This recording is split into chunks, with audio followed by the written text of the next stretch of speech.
तत्कालीन भारतीय इतिहास में देखेंगे मंत्रियों से संबंधित कौन कौन से विभाग हुआ करते थे। तो वजीर को प्रधानमंत्री कहा जाता था। उसके बाद जो राजस्व विभाग का प्रमुख होता था मुशर्रिफ ए मुबालिक होते थे, जो प्रांतों विभागों से प्राप्त आय एवं व्यय का लेखा जोखा करते थे। उसके बाद मजूम आदर हुआ करते थे, जिनका काम था उधार दिए गए धन का हिसाब रखना, तो ये इसका ठेका ले रखे थे। खजीन होते थे, जिसको कोषाध्यक्ष कहते थे।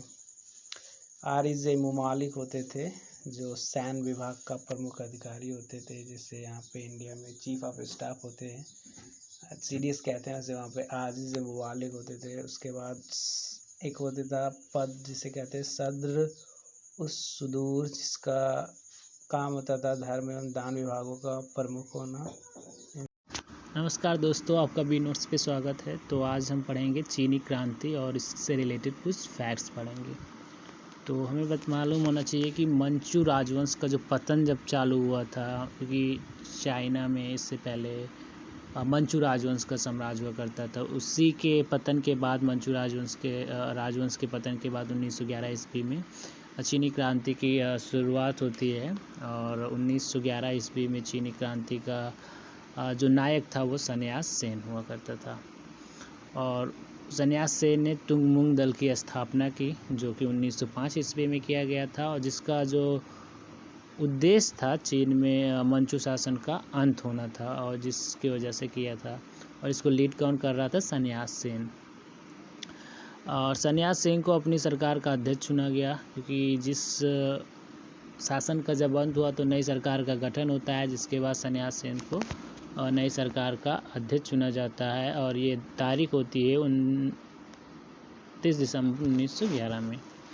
और उसके बाद ये करते हैं कोविड-9 लीग सोसाइटी की स्थापना की जाती है इसके अध्यक्ष चुनने के बाद, और जिसका संस्थापक कौन है? वो सन्यास सेन ही होते हैं।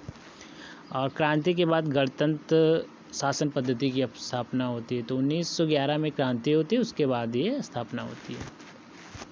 युआन शी काई के समर्थन नेतृत्व में वापस ले लिया। तो इनका जो साथी थे युआन शी काई के समर्थन, इन्होंने एक आंदोलन छेड़ रखा था, तो उस आंदोलन को वापस लिया जाता है। और 1912 के बाद जो अपनी इनकी पार्टी के पुनर्गठन के बाद इन्होंने अपनी सेना का भी गठन करते हैं, और जिसके जनरल होते हैं गैलन उनका जो जनरल का नाम होता है, उनको गैलन कहा जाता है।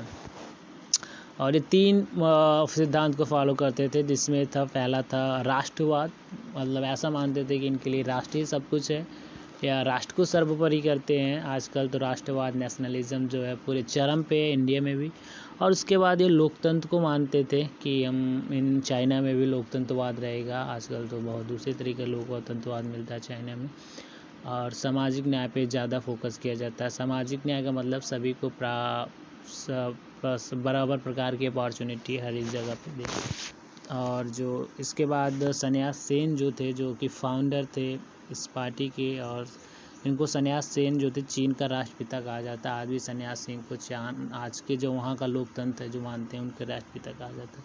तो ये कुछ फैक्ट्स थे चीनी क्रांति के बारे में, हम बी नोट्स पे आपको बताए। Thank you so much.